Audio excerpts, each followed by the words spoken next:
Recording in progress.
Good morning, honorable members. Good morning, honorable members, and Dr. Mbava.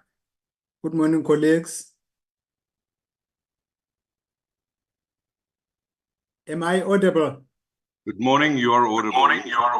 Oh, thank you, Honorable Ryder. Honorable Ryder, just a sincere apology. I'm not sure what's happening with the chairperson. I'm trying to get hold of her. Can you kindly please give me a few minutes so that I can keep on trying her? I don't know what's happening on her side. It might happen that she's struggling with connectivity, but for now, she's not even taking calls. Okay, thank you. Otherwise, we can always find someone else to fill this slot. But thank you. Thanks.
Morning, Chairperson. Good morning, Lubabalo. Good morning, honorable members. Morning. My apology for connecting late. I was trying to use another gadget. It gives me problems all the time. I'm unfortunately now using the phone. As long as you can hear me, I hope I'm audible enough. Am I? Yes, Chairperson, you are. Thank you. I see a message here that someone else is identified as what? That person needs help.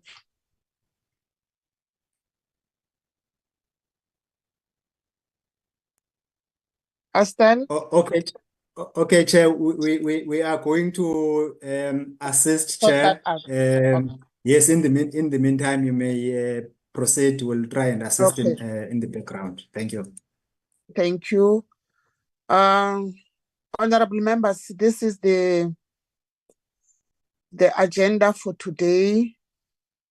We are going to receive two briefings in consultation with the FFC and FFC and PBO. It's small here. On division of revenue. And also deal with the 2023-24 financial year bill, and gold and foreign exchange contingency, reserve bank account, Defrayal amendment bill.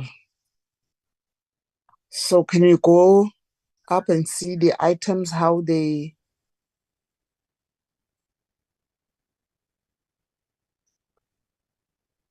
Yeah, all these sub-items are under FFC.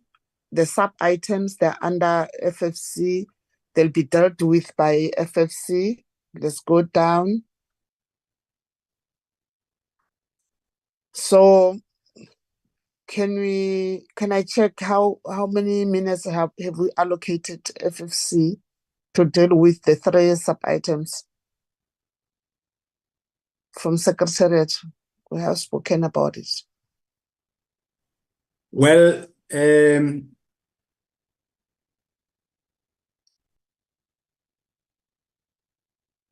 You are muted, Lubabalo.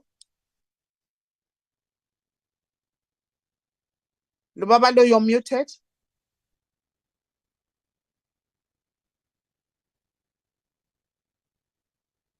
I don't know if it's me because I've load shedding here where I am.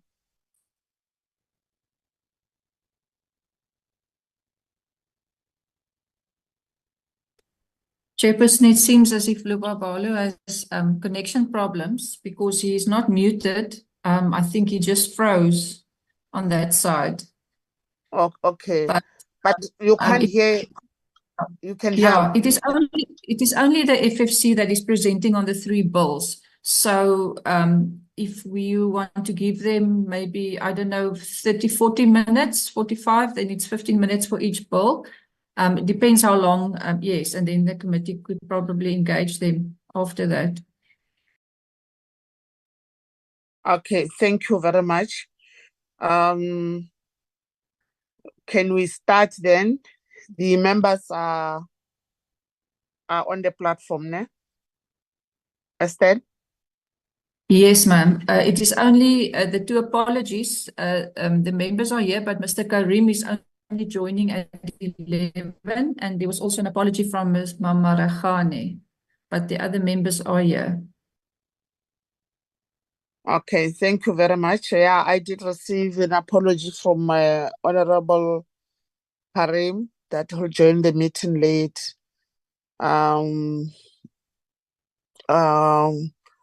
For the members who are here, can we start the meeting? You're officially open. You're officially welcomed. The meeting is officially opened. Let's start with that understanding and note the apologies as presented by Secretariat, and hand over to FFC, deal with the three presentations. 15 minutes as a maximum for per item, and then we'll allow members to engage with your presentation. Is that understood? Is Dr. Mbaba here, or who's leading the team from? You are here. No, yes, you are here, Chair. Thanks so much. Thank you very much. Over to you. Thank you so much.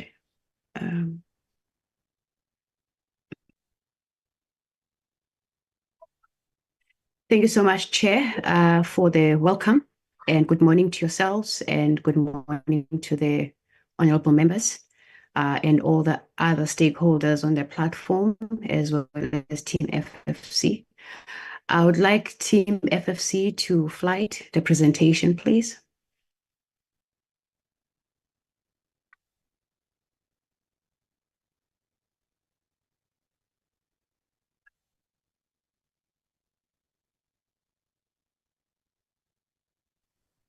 Chair, Thank you so this much. May we slide is- proceed to the second slide? Thank you so much. The second slide.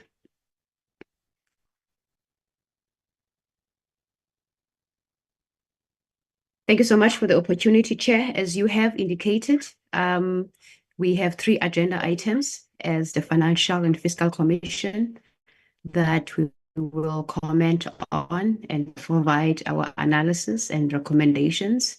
It's the Gold and Foreign Exchange Contingency Reserve Account Defrayal Amendment Bill.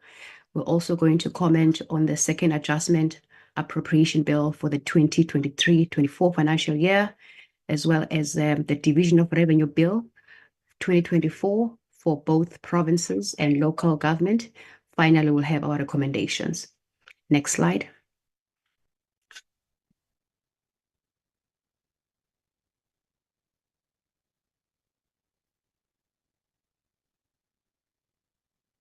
Next slide.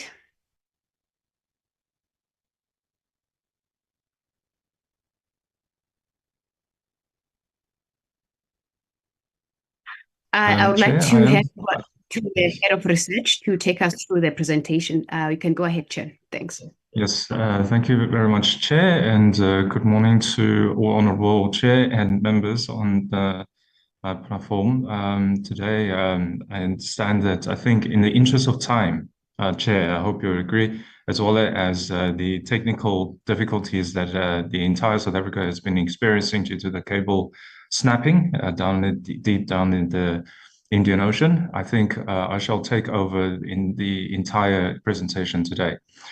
So first off, looking in terms of the gold exchange and the foreign reserve accounts, there has been a lot of discussions regarding this.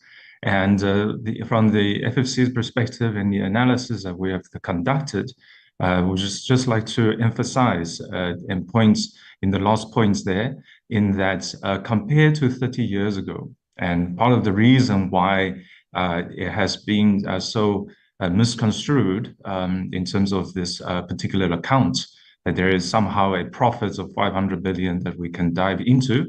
It's incorrect. That it's actually due to the fact that our exchange rate to the dollar exchange has significantly deteriorated from 3 Rand to the dollar to almost 18.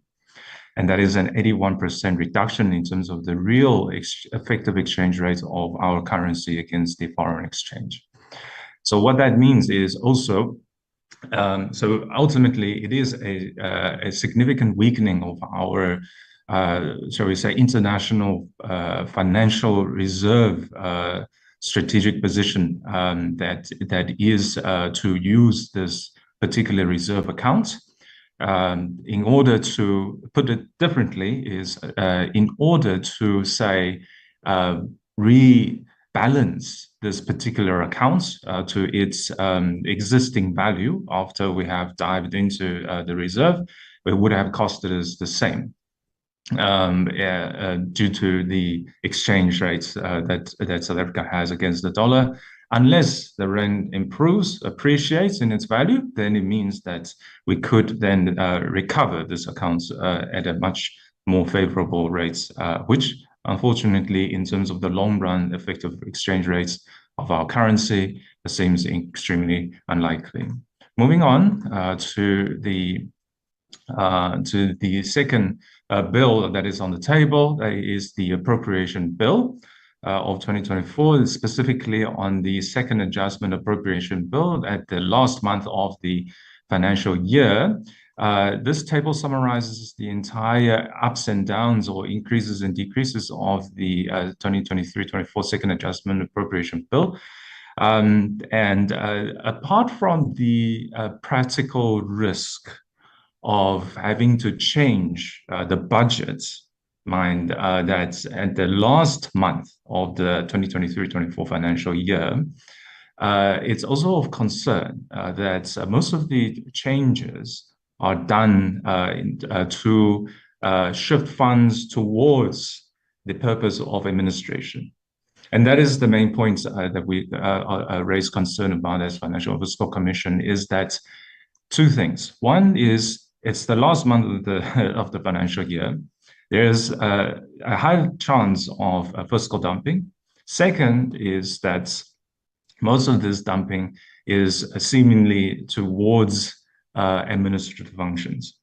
And maybe on the third point is that the reduction to the two public employment programs, the Community Works Program CWP at 400 million reduction, and the EPWP Expand Public Works Program have decreased by 8 million. These are two very employment-centric, pro-poor, pro-job policies and conditional grants and programs that have been implemented. And although it's again that it's final month of the year, but we see that the reductions done to these two very important employment creation programs to be of concern. it either means that we just haven't had the capability as the state to implement these programs effectively, or that there is bound to be, again, in order to prevent fiscal dumping and so forth, that we are trying to almost recover or scoop up as much as possible. Both of these reasons are incredibly concerning in terms of the financial planning, execution, and management of these programs. Moving on swiftly to the divisional revenue bill. First of all, on the provinces, we have some context. First of all, provinces are responsible for the delivery of social goods and services, and this is the key. Very often that the public as well as the department sometimes look at each other, not knowing who is supposed to do what, and this differentiation or this distinction between provinces and local government is incredibly important in terms of understanding how the IGFR, the Intergovernmental Fiscal Relations System, is structured and also disseminated in terms of its finances. So, and provinces, because it's to do with social goods and services, and specifically health, education, and social development, it's labor intensive, it's COE dependent, and or determinant. So that the changes on the wage bill and or the wage agreements significantly changes or determines therefore the cost of employees for the provinces. And this is also in particular relation in that in terms of funding flowing into the provinces are, as we know, it's through the provincial equitable share and conditional grants. But yet both of these disseminations of or transfers of IGFR instruments do not directly take into that wage negotiations and all those wage agreements into account, apart from the fact that it's just it's mostly population driven. So at times, so from the PES, the provincial equitable share, it's not directly targeted to the issue of the cost burdens to the provinces, and also in terms of the budget guidelines of the MTF. At times, there are also generally slightly less than what the wage negotiations have been come up with. And when we say slight, in terms of wage bill negotiations, where we're talking billions and billions and close up to almost trillions, as it is, I think almost more than half of the entire public sector spending, it's slight becomes as a proportion to significant amounts. Again, just to hone in on the increases and decreases of the various instruments, particularly equitable share, conditional grants. As a total, we here go into the ups and downs, and in the net, which is the ultimate point, is that 8.2 billion increase. Not so enough, I think, going forward in terms of the medium term to account for the wage bill. There are also some significant reductions on conditional grants. Specifically, the of note is the Human Settlement Development Grants, which is to do with the top structures of these buildings. Although top structures, but in terms of the implementation, there are also times when these development grants are disseminated or transferred from provinces to local government, and local government would do the building.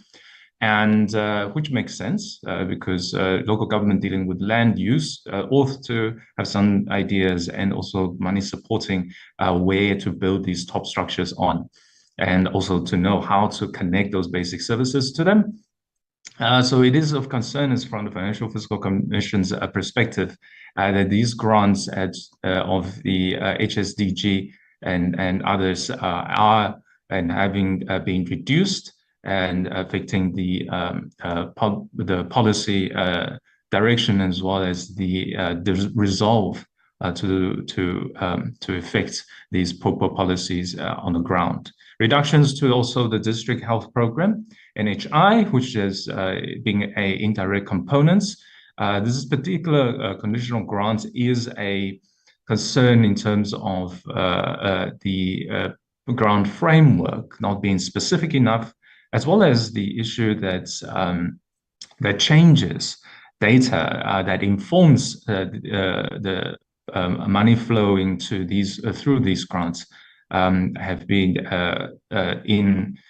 shall we say, a bit ambiguous, and therefore affecting the accuracy of these fundings as well as the implementation appropriateness.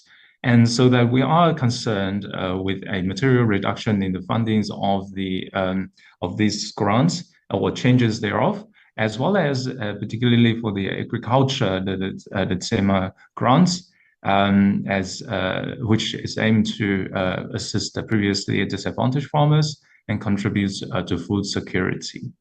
So these changes within the divisional revenue bill, it requires explanations. It requires proof that we, as government, as Treasury, reduces or changes these grants, and that it's first substantiated by the facts, and second of all, that it has the grant framework, and as that also corroborates with these changes in funding. And why we say that grant framework is so important is because grant framework determines the output and outcomes of these programs. And so what we're saying is essentially that your outcome and outputs and outcomes must be aligned with the funding, of course, that we inject into these grants. ECD and to do with education, and as well as, for example, the nutritional or the nutrition program have all been growing. However, in terms of the adjustment, the speed of adjustment is not catching up to the food inflation rate, which, as Commission, we think that consideration should also be given to the fact that food and items, particular items, adjust at different rates within the CPI headline rate, and that where it's possible and where it's appropriate and rational is to align these increases together so that you don't find ourselves into a situation where we say, yes, there is an increase, but whilst the increase is at 2.3%, the amount of the price of petrol is going at 12%, issues like that. And then that ultimately leaves the consumers at a much disadvantaged position as they feel their purchasing power is declining. In terms of local governments, apart from the recent clear and obvious failures of a coalition approach to governance, is that due to the results of the recent audits, the Auditor General identified 66 municipalities, and that number seems to be on the rise in terms of the audit outcomes in deteriorating. And so government has been and will continue to aid municipalities in fulfilling their mandates through capacitation grants and through the capability enhancement initiatives, and specifically also through the district development programs, the DDMs. And but looking back in terms of the funding mechanisms, we still note that the local government, the transfers that is in terms of the vertical division of revenue share for the local government, still remains to be under 10%. And the question naturally arises that then how much is enough?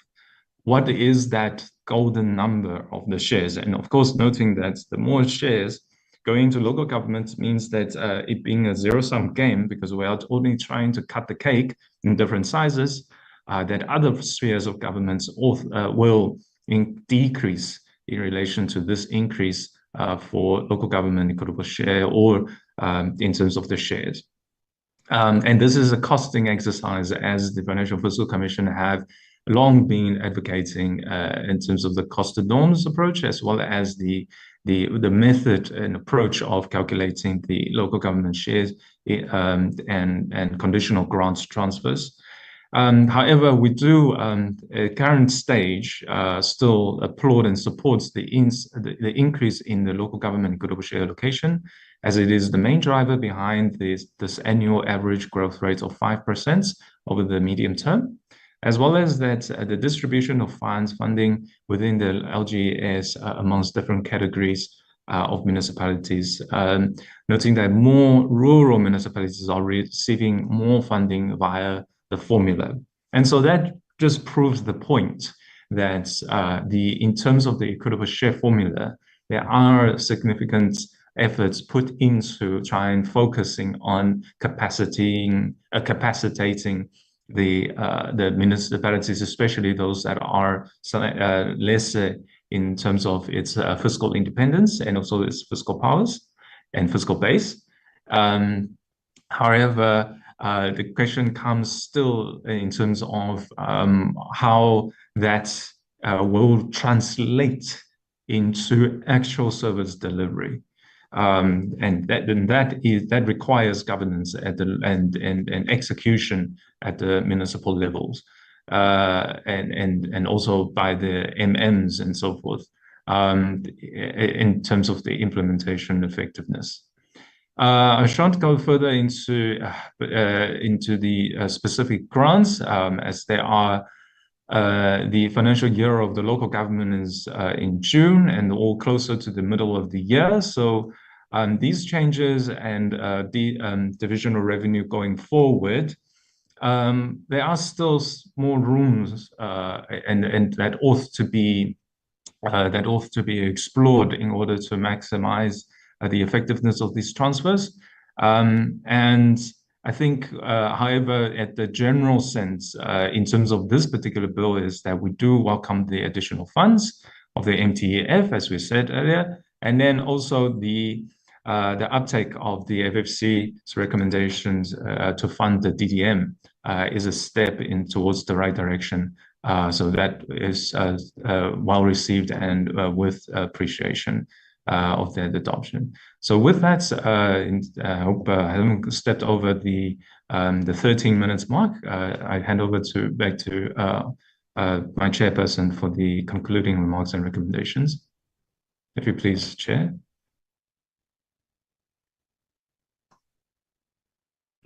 Okay, thank you so much, Chen. So the Commission, with respect to the GFECRA Defrayal Amendment Bill, is concerned about the use of the bill to the tune of 150 billion over the MTEF, in effect weakening South Africa's strategic position and capability to stabilize our currency value in an increasingly volatile world economy and South Africa's financial and fiscal integrity. The Commission supports the terms and conditions in the GFECRA Defrayal Amendment Bill that it will ensure retaining sufficient funds to absorb the exchange rate swings with the obligation of the National Treasury to cover exchange rate losses, and calls upon National Treasury to reprioritize even further the fiscal expenditure and consolidate with a non-diverted purpose to increase economic productivity and growth. With respect to the 2023-24 Second Adjustment Appropriation Bill, the Commission recommends that cuts to strategically important public employment programs should be based on a thorough evaluation of their performance, and in the current fiscally constrained environment, allocation in respect of administration should be limited. Next slide.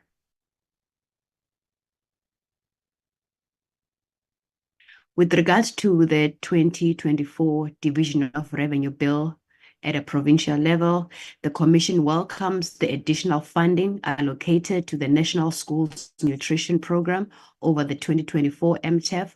However, the Commission recommends a strengthening and improvement of spending to ensure alignment with the grant objectives, and consideration be given to linking the rate of increase in this grant to that of food inflation.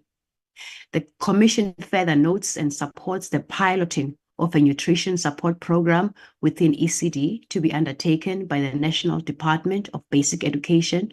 However, it recommends that once the piloting is completed, the program should be implemented by provinces.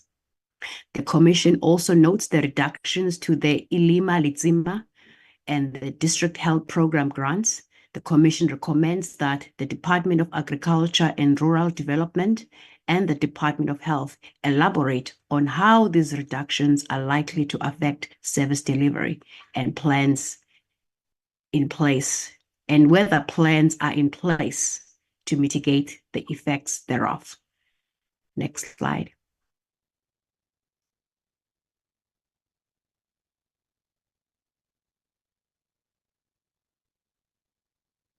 Finally, with regards to local government, the Commission notes the proposed increase in the local government equitable share allocation, mainly driven by the increases in the basic component.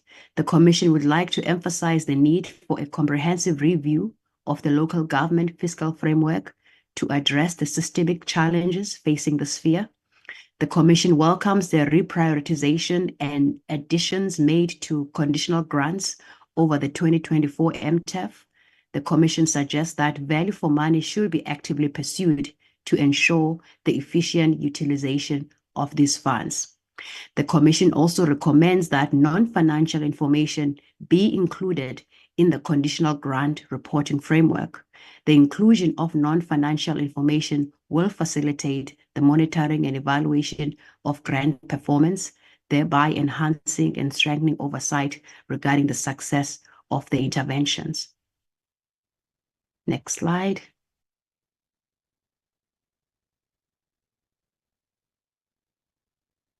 That brings us to the end of our presentation, and we'd like to hand over to the chairperson to deliberate with the House. Thank you so much.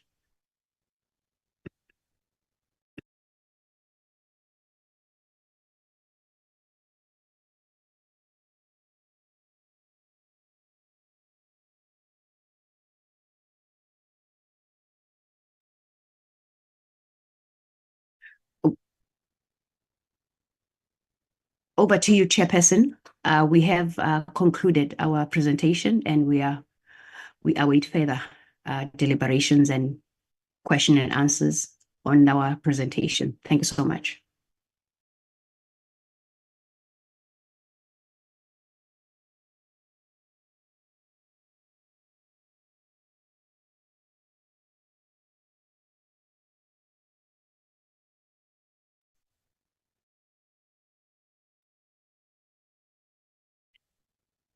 Honorable members, may I request that one of you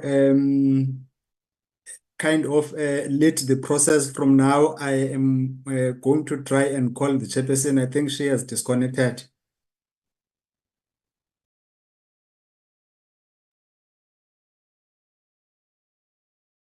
Mr. Ryder? For the sake of moving forward, yeah, I think we all know what's going to happen next. Let's go to questions. So first of all, thank you, Doctor and Chen, for the presentation. Let's go to questions. I know I certainly have a few. Shall we see any other hands? Anyone else wanting to ask anything? Dennis, you can go first. I'll be behind you. Okay, great. Thanks, Willie and Fani. Yeah, okay, cool. I'll go first then. That's great. Thank you very much. And I'm going to give myself unlimited time because I now have that power. So, yeah, thank you very much for the presentation. I do think that it is useful to have an interaction with the FFC where we give you proper time and good interaction. I do see you've taken less time than normal, though.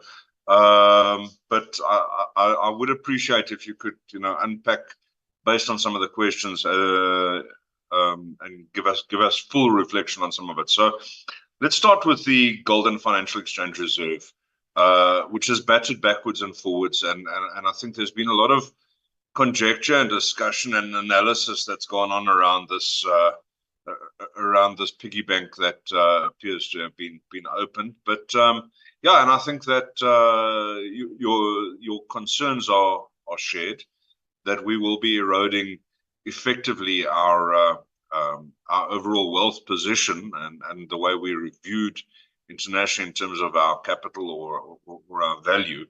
But my big concern that I'm struggling to get a response on relates to the process of monetization of that 150 billion, because it's been made quite clear that we're not going to be selling selling any assets to realize that those gains, because I mean the reserve is effectively an unrealized gain. So one would need to sell assets if you want to realize it. The alternative, and it's a little bit of fancy footwork, it's paper entries that are happening, but essentially what's happening is that the Reserve Bank is going to be issuing more currency by the looks of things, and that is why the additional 100 billion has been mooted to take that out of the Reserve Bank's balance sheet as a contingent liability, and then place it back in there as an asset, so that the balance sheet all squares out, and we can actually increase money supply. So M3 looks like it's going to increase, and that's going to be the effective realization or the monetization of this reserve. That's my understanding, certainly, and I would love to be corrected. So please don't hold back. My concern with this comes in the fact that supply and demand is obviously an economic principle that applies to everything. And that includes currency. So as we increase M3, and I mean this is one of the myths that we have, is that the only mechanism that the Reserve Bank has to control inflation is an interest rate, and that's not necessarily true, because M3 is a driver of inflation as well. And I do see that as soon as we increase money supply, we are going to end up in a situation where we are driving inflation, and this in a position where we find ourselves in an environment where we have low growth. Our currency is weakening, not strengthening. I mean that's why we got this windfall, so with fuel being a major cost driver of every single thing that we consume, we're not going to see inflation moving down in a hurry. And certainly based on the numbers that were put out yesterday in the economic data survey, we're going to see higher inflation for a longer time. So this is not going to help, and this is possibly going to hinder us a little bit.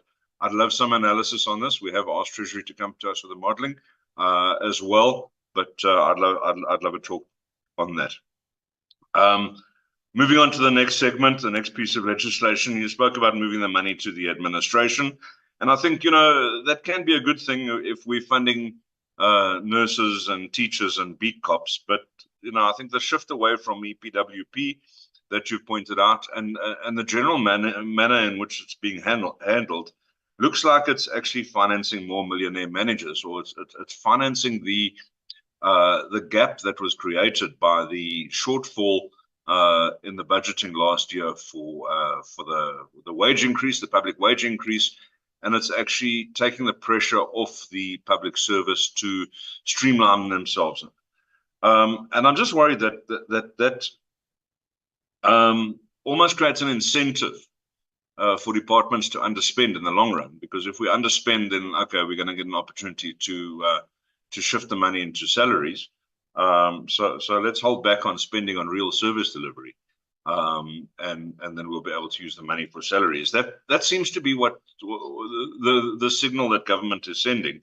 And it points to weak target setting and ministerial oversight. So I think, as we go through the BRRR process every year, I think that the alignment of the goals and the targets is being driven far too much by the administration and less by the ministers. And that should be the first place that the minister kind of wields their authority, because we all know if it's not budgeted and it's not measured, it doesn't get done.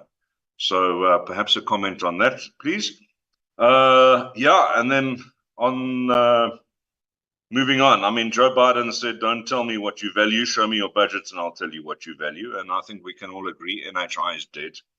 I think the district development model is dead. And I think that the budget that we have before us certainly indicates this to be the case. The fact is, though, I don't see anything for e-tolls in the division of revenue either. And it looks like we're going to be sitting with that particular albatross around our neck for a little bit longer as well. Perhaps if you can weigh in on that. Right, then my last two things, please. First of all, so if one looks at the DORA document, I think page 122 gives the explanatory memorandum, and it talks a little bit about National Treasury and NERSA and the margin squeeze essentially that's happening as a result of NERSA giving higher increases to Eskom than they are allowing municipalities to pass on, creating a margin squeeze, which is obviously impacting, first of all, the ability of municipalities to deal with the reticulation infrastructure. But beyond that, also any cross-subsidization that previously happened through electricity tariffs, I think that's being eroded, and placing municipalities under more and more financial pressure through that. If you can perhaps comment on that for me, please. And the last one is obviously the fact that the legacy debt to Eskom and Rand Water remains the elephant in the room that is not being spoken about by anybody. And the fact that there remains no solution for all of this. And I mean, I make the point once again, the people that stole the money that gave rise to these big legacy debts to Eskom and the water boards have all long gone, and most of them are sitting on the benches opposite us these days. And they've left the municipalities, but the municipalities now find themselves in a situation where they're spending all of their money and are not able to actually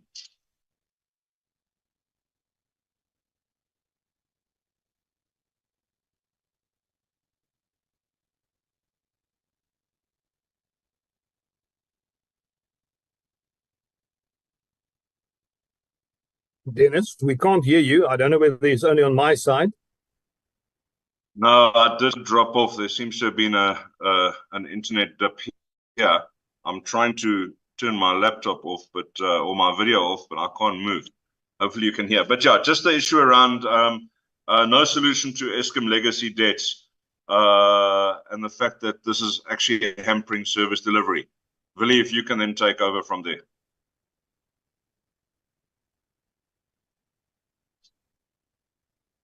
Thank you, Dennis. Yeah, I have been largely covered by Mr. Ryder. I just would like to take FFC to page 20 and read the first paragraph there, where it says the Commission is concerned about the use of JAFECRA to the tune of 150 billion over the MTF, in effect weakening South Africa's strategic position and capability to stabilize our currency value in an increasingly volatile world economy and South Africa's financial and fiscal integrity. Now, I would like you to expand a bit on that concern, because sorry, can we just mute there, please? There is somebody that is talking in the background. So just to repeat that, I would like FFC to just expand a bit on that concern of theirs, because we know that once the piggy bank is open, it's very difficult to close that piggy bank again. And we share these concerns that they've got, and we would like them to just expand a little bit on that. Then let me just get to my list here. according to FFC, what would have been a better alternative invention to be used by government instead of this JFECRA to address the current economic situation that we've got? It's easy to open the piggy bank. It's very difficult to close it. I would say from my side that better fiscal policy and better implementation and oversight and better management would have prevented this. But I would like to find out what the FFC thinks about that. With regards to the second adjustment appropriation bill, what is the FFC's view regarding the reduction of the 400 million rand from the CWP and EPWP budgets, given the significance of these two programs around poverty alleviation? And according to FFC, I would also like to find out what specific steps could be taken by government to ensure that budget reductions are not done at the expense of service delivery. The poor as well as the frontline service delivery programs are hugely impacted, and we see it every time that due to poor government and due to poor implementation, people at ground level pay the brunt of not having service delivered to them because of huge cuts due to the balancing of the budget, and it should not happen. So what specific steps do FFC think can be taken by government to ensure that that does not happen again? With regards to the division of revenue bill, according to the FFC, what could be done by government to ensure that wage negotiation processes improve in such a way that it does not make provinces susceptible to any adjustment of national transfers, which fall short of compensation of employees and the inflationary adjustments?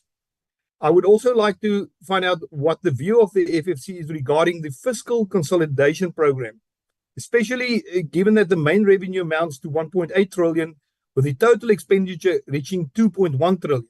So you've got 3 billion rand there that is not covered for. What specific recommendations can the FFC suggest to improve the current fiscal situation? Then, with regards to local government, what is the view of the FFC around the impact of local government capacity building interventions, as well as the budget forum, given that the challenges of local government are not new? We know that local government is where the biggest amount of services must be delivered to the people on ground level, their water, their sewer, their roads, etc. But we see that there's a huge capacity shortage in that area. Maybe political parties should put better candidates up front, and maybe management should then be better. But what do FFC think can happen there? And what is the observation of the FFC so far? If we come to the Eskom debt relief bill, could you have seen progress in that regard? What is the FFC's observation so far with regards to the Eskom debt relief bill, which is also aimed at municipal debt relief? Is there any reported progress at local government level? And especially to those municipalities that owe Eskom quite a huge amount of money, can you see any improvement? Is there any effects that's visible at this stage? Thank you, Dennis. I appreciate it. Thanks very much, allegedly Honourable Ocamp. Let's move on then, please, Mr. Du Toit.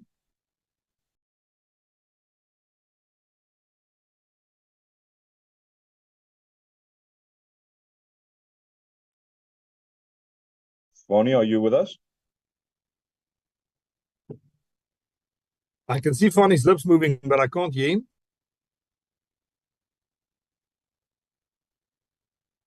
Can you hear me now? Yes, now we got you. Thanks. Go for it. Thank you so much. There's an echo on my side now.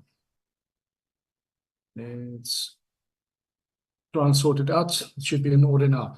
Sorry for that. I want to know, with regards to the contingency reserve, the previous engagement that we had with National Treasury, I also posed the question, should the 150 billion be taken? What's stopping Treasury from taking more funds? And when do you anticipate government will be putting its hand into the cookie jar again, since currently our finances on government level is on a downward spiral? And also keeping in mind that Sasria is allegedly in consultation with National Treasury to also have an open checkbook should we have a repeat of the July 2021 unrest And according to some experts, there's a high probability of that occurring or taking place. So if you could just give your view with regards to future plunging into that reserve. Thank you, Chair. Thank you very much, Mr. Du Toit. Members, I don't see any other hands. It does look like the opposition are creating a quorum here today. So in the absence of any other hands, if we can then pass back to the FFC, Dr. Mbaba, if you can take it from there, please.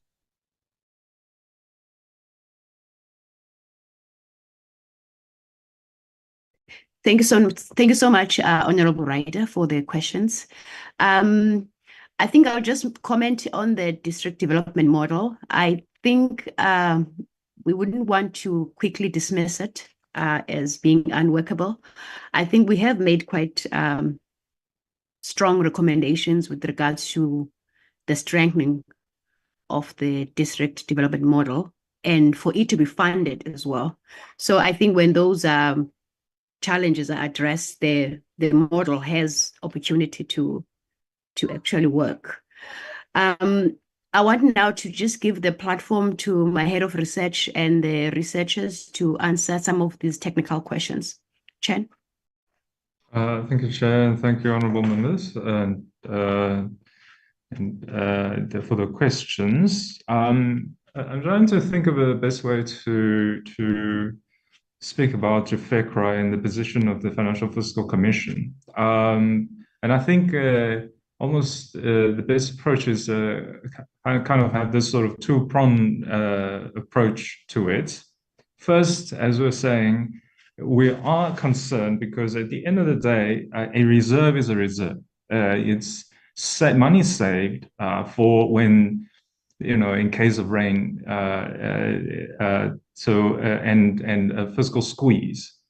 And for JFECRA, the purpose of which is actually for a money squeeze, but of a particular nature that is of the foreign reserves, meaning that it has implications for the exchange rates and then also the inflation. Essentially, it's about the speed of money. So as honourable member, you said quite right, it's about what about that relationship between the M3 and the low growth and inflation. So so maybe let me take a little bit of a moment to explain that. M3, or essentially the amounts of money that is in flow in the market between the banks and then the M2 and then the M3 in terms of the market. In itself, it's not a one-for-one or a definitive relationship, proportional relationship that if you increase M3 and immediately it will go into inflation. Inflation is what we call the residual of money, like money residual, money used, sort of not used effectively. So your M3, if you increase it and then if you hasten the speed of flow of the money, it wouldn't be a problem if you have, as you correctly put out, that if we have the level of growth and real economic growth and productivity to corroborate or to attach with that M3, that speed of money. You can imagine, so in effect is, and this is why we say inflation would be high when your growth and your productivity is not matching up to that speed of money flow. So imagine a case when there is the money is flowing very quickly, and then that if somehow a business can also sort of attach itself to that quick money flow, the business going quickly, very well and growing very well, and then the business is hiring more people, generating more income, and then also growing even in size in terms of its market cap, then it wouldn't be a problem. The inflation would then come into effect, meaning that the person say, the money is growing so quickly, but because the business is operating very inefficiently, So the person has to hire even more workers, and then the cost rises, and then also that you kind of lose track of how much money or how much a good should cost in its real value. So thereby, as we call it, the price would be sticky. So the business owners would try and increase that and try and catch up ahead of that money flow, and therefore the prices would increase, i.e. inflation. So that is the relationship. Nothing, there are very few things actually in economics that are just bad or just good. It's always about the flow and the balance. It's almost like a nuclear plant. It's about, you know, that balancing, that chemical and that reaction that is the monetary policies. So coming back to the Defrayal, this particular accounts, we dig into it. Yes, it does weaken our strategic position in terms of our exchange rates, and then also and therefore all our trade terms, and that is why it's a weakening of our position. Should we dig into that reserve? And also the concern, which is from FFC's perspective, is that for this account to say maintain. So today we spend some money off it, but then that's for whatever reason we need to then rebuff it, right? So, or we need to redeem it. It would have costed the same. So in other words, to recover it. And so from that perspective, this account, by using it, there is no profit or to gain from using it. To maintain the same strategic or the level of this account, we would have spent just about the same amount of money anyway. And also, unless the case, as I stated, is that unless the rand appreciates and then we're able to basically redeem those dollar spends from this accounts at a cheaper price, nominal price in that sense, and then and that way we would gain from it. But until that happens, and like I said, the long-term trajectory, I mean, 30 years ago we were 3 rand to the dollar, now today we are 18, and then by the looks of it, it could even go to 19, or it could go into some other amounts. Then it would have costed us more to recover and to regain that foreign exchange reserve. Sorry to spend a little bit of more time on it, but I think it's just very important that, so from a economic strategic point of view, and this being a account that holds yes, honorable member correctly said, now it's almost close to 90 rand to the dollar. And so this affecting the entire fiscal and financial flow and integrity, right, and position of South Africa. And you'll recall that at the joint briefing, I said that in the political scene, this does go even to that extent, is that a country's foreign exchange reserve actually is the backbone, or the almost the chip that and the power that gives you as a country in the international stage, to say that whatever political or trade terms or position that you want to take.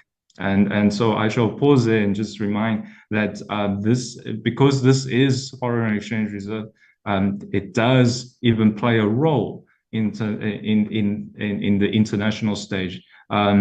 Because it means that you know how big a customer we are, actually, as a role player we are, this exchange rates and reserve that we hold when we discuss international relations.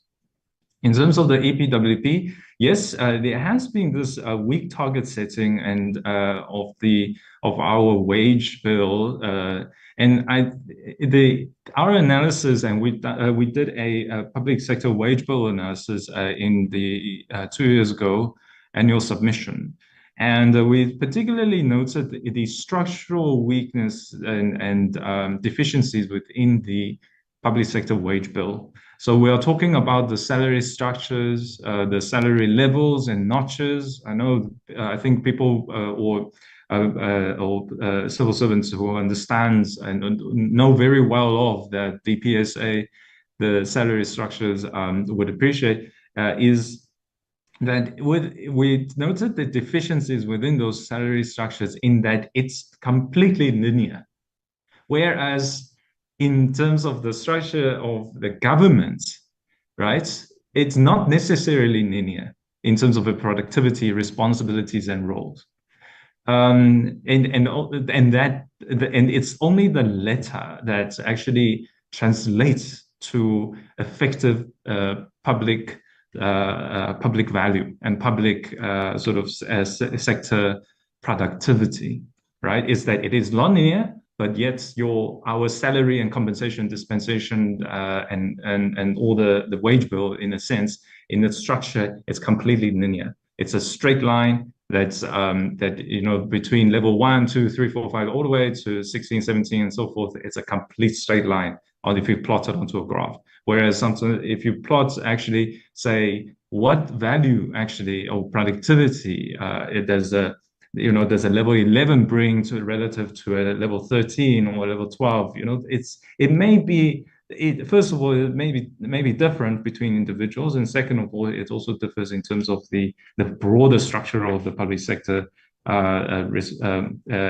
execution and activities. DDM is in its concept and principle does make sense, and because effectively we as government in South Africa, we have struggled for so many years, and as also Honorable Member you pointed out, in the municipal space, I mean local municipality. And it's because there are 257 of them, and then every single one of them have got different political as well as structural and as well as the executive sort of team.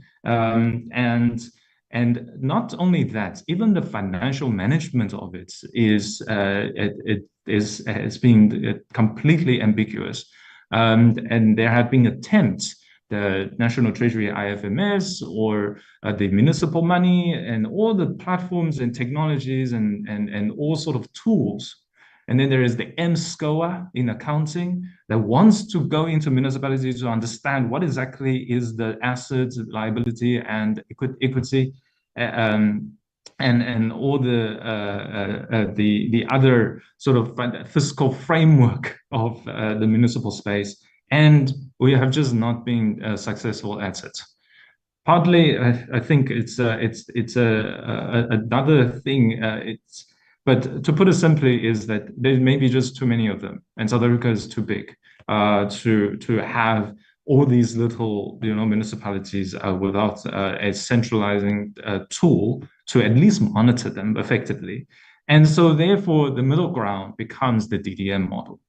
And so I just want to say that around the world, it's not uncommon to see that between municipality, the local government level, and then the central or some sort of national sense sphere of government, that there is somehow a intermediary that just kind of that at least creates that interface for both sides to kind of see each other and work together. So this DDM is with that concept. Implementation-wise, like I said, even just numbers on paper we have been struggling with, and we have also even as governments, right, as a whole, like wasted so much money on it and not being able to get to it. My sense, and this is really a personal but technical front, is that we do need a map. We need an interactive map and as a monitoring tool to look into that municipality. That seems to me a reasonable middle ground or second best solution to at least understand the local setting without I don't know, spending plane tickets or drive for hours and hours just to visit every single one of them to monitor the municipal service delivery and the likes. The NERSA one is we are still not clear, and this is turning to a frustration, a technical one, still. At the Financial Fiscal Commission, is that we still don't seem to have figured out what is the costing structure. There is a formula that NERSA has, that Eskom also has, but somehow this formula just doesn't want to be shared somehow to the public for or even researchers to engage with. And that is something that FFC, we are looking into it to look at what exactly is the modeling framework. Because I'll say why that is important. If we don't know how much it costs, how are we supposed to know then whether the markups are correct? The markup prices from the bulk services to the reticulated retail service of this in energy. And then because that retail price is the one that affects the service delivery of and also the revenue of the municipalities, we need to go one upper stream, right, to figure out how much actually it costs, to at least get to understanding why this persistent deficit that ultimately leads to this legacy debt. If we just go for the debt, as Honorable Member, you asked about the legacy debt, even if we dig into all the reserves that there are in the world or in South Africa to plug that hole, I'm sure you would agree that without addressing that deficits, that structural deficit between the bulk and the retail, and then understanding the cost of it, we're going to see that debt again, no doubts. And so the alternative to this sort of structural debts, or having to dig into the reserve, honorable members, within the IGFR system, and then with, unfortunately, the significant fiscal leakages all in and all around the IGFR relation system, there are reserves. We looked at the Reserve Bank database for just accounts of all the cash accounts, right, of all the entities, municipalities, the provinces and the nationals and departments, and we actually see a surplus. And this is operating cash surplus after all activities. So there is cash. It's just, how come we don't see it? Why? First of all, we're not going to see it in the budget because nobody wants to tell us that, after all the budget, there is still some money left over in the bank accounts. These are actual cash accounts sitting in the banks. In whether sometimes it could be a net bank, it could be whatever bank, but it is a bank, and it is in cash. So we think that there ought to be a way to reorganize, to recoup and or reconsolidate all of this, and that is enough. In fact, so and put it differently is, yes, we need to make the fiscal system more efficient by prioritizing all these reserves and all these fiscal resources. So, and that also answers the question about what is the fiscal consolidation program that we speak so fondly of. The reason why I think we don't see the actual outcome of the current fiscal consolidation framework is because we only fiscal consolidation in the slogan. But the actual facts, what we are doing as governments, or South Africa we are doing, is try hard on the fiscal reprioritization, but without actually reprioritizing hard cash. We are prioritizing on the budget. We are saying all these reductions and increases, but we actually, we need to go into after the financial year, after all the audits is done, and look into the bank accounts. That is where we need to fiscal reprioritize and fiscal consolidate. Honorable Chair and members, I hope that covers most of it, and I'll just ask around my team if there are anything they'd like to add. Otherwise, it's back to you, Chair, and thank you again, honorable members. And as we go into the May 29th, looking very much forward to it, and serving my personal as well as our civic duties as a whole. Chair, thank you. Thank you very much, Team FFC. My apologies to the members and your good selves. I had a technical problem with my gadget here. It froze. I couldn't unmute. I couldn't do anything. But over and above that, I just want to thank Honorable Ryder to facilitate or chair for the deliberations. Thank you so much, Honorable Ryder, for that, and not letting the meeting collapse while you're in the meeting. Thank you very much, much appreciated. Was that the last person to speak, Dr. Mbava, on the responses? I think so, Chair. The researchers, I don't think they have any comments. I think our head of research has covered quite extensively the key issues. Thanks. Oh, okay, thank you very much, Team FFC. I hope, I don't know if this is the last time we meet with you. Hopefully, we will be meeting again as we engage on other issues, because before we rise as NCOP, we need to finalize all the bills before us. If not, we really wish luck and good relationship to be maintained with the 7th Parliament after the 29th, as your head of research I have said. Whoever will be there, they will be really working well with you, as you have worked well with us. Thank you very much. And I'll further request members to stay behind as we release Team FFC. I don't know, Dr. Mbava, you want to say something? Yes, I do. Thank you so much, Chair. Chair, I would like to take this opportunity as a Financial and Fiscal Commission to thank yourself and to thank all the honorable members for having worked so well over this term with the Financial and Fiscal Commission. We have engaged quite credibly on our recommendations. We have received constructive feedback on our analysis, and we hope that in the 7th Parliament, we will engage again with yourselves. And we thank you so much for the cordial relationships we've had with you. We would have wanted that our last meeting would have been in person, but under the circumstances, we still thank you so much, Chair, and thank you to all the members. Thank you, much appreciated, Dr. Mbava and your team. Thank you very much. Thank you.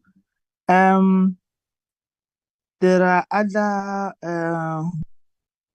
items that need the committee members. The minutes, I think we have 2 sets of minutes. Can I check with Secretariat if we correct?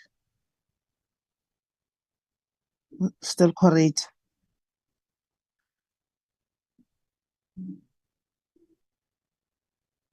Yes, Chairperson. Ms. Mamaragane and Mr. Karim has also since joined. So we have 8 members of the committee on the platform. And I'm sharing the first set of minutes of the 6. There are 3 sets to be adopted. Okay. Thank you, Estelle. We have the minutes on the screen of the 6th of March, 2024. Can we just shout for my attention if you want to make some amendment or corrections? We are on page 2 now. Page 3.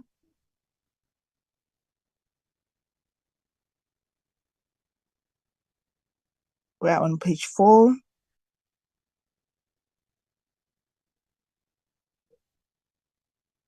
Page 5.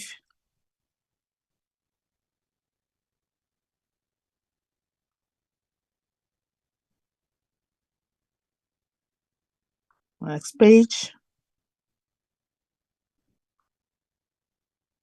The next page.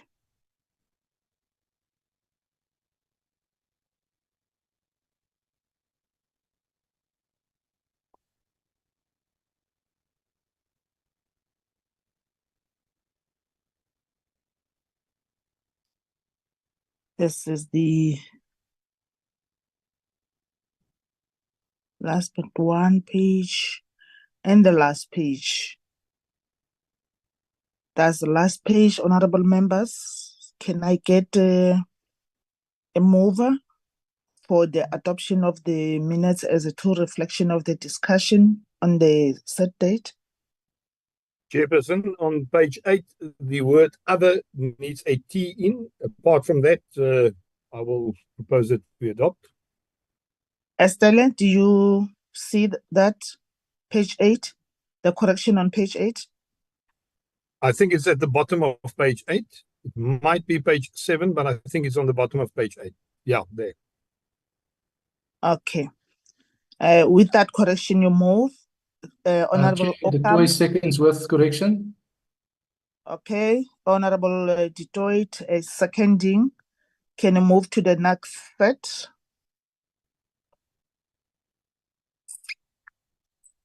Thank you very much, honorable members. Can you move to the next set? Can you flash the next set, please?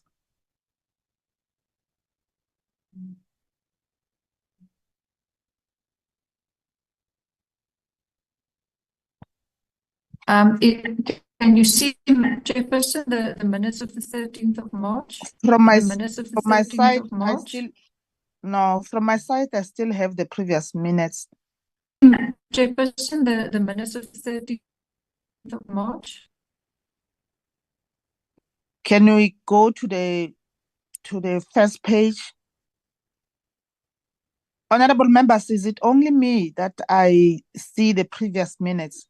No, it's still frozen, Chair. Yeah, it's still frozen. Try to get Chairperson I and have the honorable next members, one.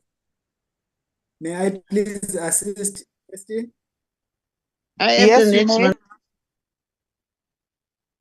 Apologies about that. I also lost connection for a second. Let me just get the minutes back of the 13th. Okay. Visible now? Chairperson, honorable members, ST? Got the minutes Hi. of the Chairperson? Yeah. Hello, Chair. Yes, Lubabalo, welcome. We can hear you.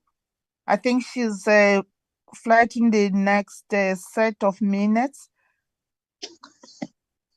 Do you still have the hosting rights? You can assist. Estelle, let's move. The minutes of the which The set is 13. the 13th of March, 2024. Let's move.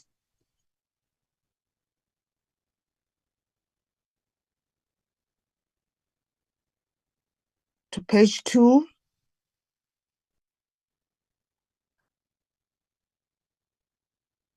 Okay, page 3.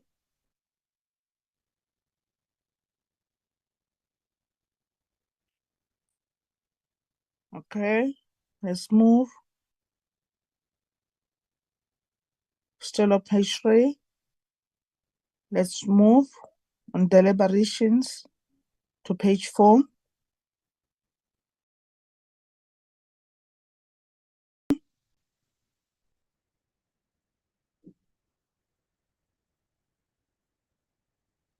Okay, let's move page 5.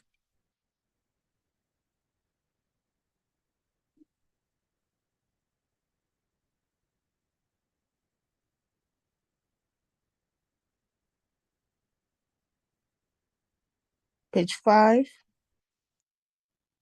to page 6.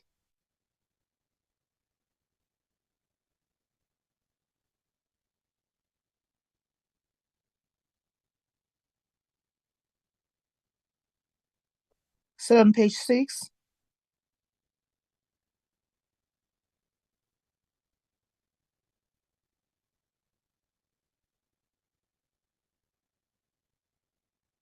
Next page.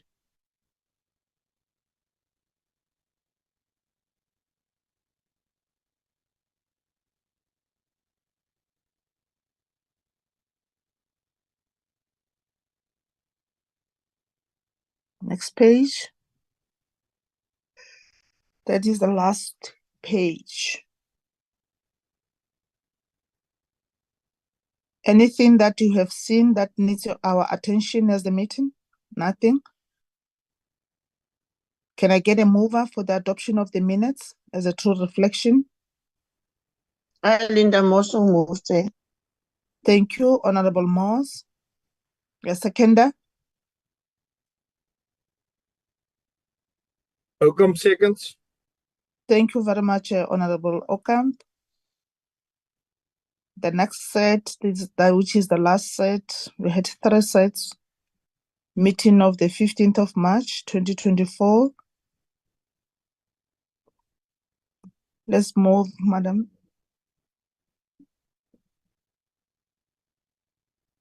Attendees on page 1, page 2, still attendees. Starting of the meeting, page 2, 3.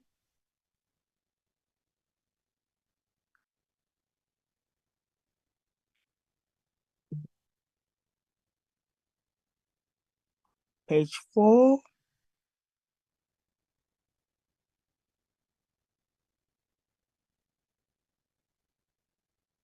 Page 5.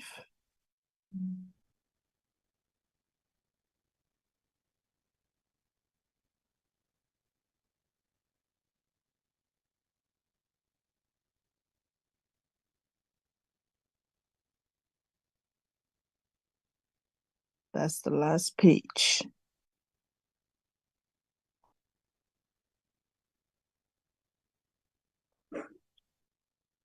Can I get a mover for adoption of the minutes as a true reflection of the discussion on the day?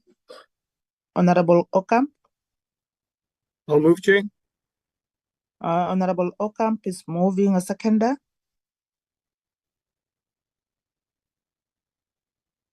I'm Linda Moss, second. Thank you, Honorable Moss, for seconding. Any announcement from yourselves, Estelle and Lubabalo? Yes, Chairperson. Thank you, Chairperson, and honorable members. Chair, the only announcement is about next week, Chairperson. The committee will be interacting with the SALCA in terms of Section 2 and 4 of the Constitution, together with the PPO. PPO will focus on the Division of Revenue, Second Adjustment Appropriation Bill, and the Chifreka Bill. SALCA will speak to the committee about the Division of Revenue Bill. Thank you, Chair. We will send out the notice before end of the week, as we normally do. Thanks, Chair.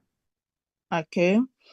I remember that last week we made a commitment in the meeting that myself, Honorable Karim, and yourself and Nkululeko will go and check on our program just to highlight our programs for the 2 committees so that members can plan properly.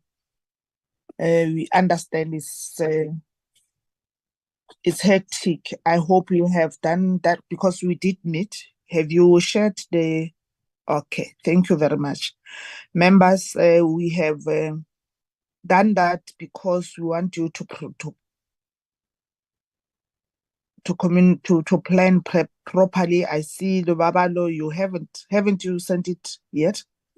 Oh, yes, Chairperson, just a slight correction, Chair. We are working on it. We have not sent it yet to members, Chairperson, but we are working on the framework. It's just that there were delays on the side of the Select Committee on Finance with respect to the applications in terms of extending the public participation process. But we do have a draft. I understand that when was it? Was it on Monday where the approval was received from the chairperson of the NCOP with respect to the program of the Select Committee on Finance. So anytime from now, we will share the consolidated program for members, indicating the meetings of the Select Committee on Appropriations, highlighting the bills, together with on the other side, it will be the meetings of the Select Committee on Finance, indicating all the meetings from now up until the end of the second term. Thank you, Chair. Thank you very much. Can we do it before the end of Friday, so that members can plan properly? We are at the time of the year.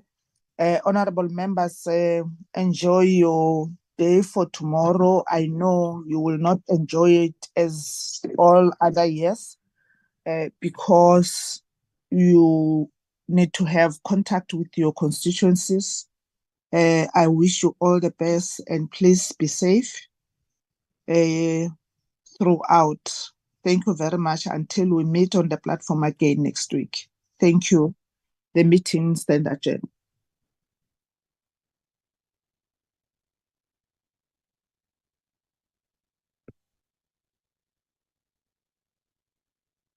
Thank you so much. Thank you.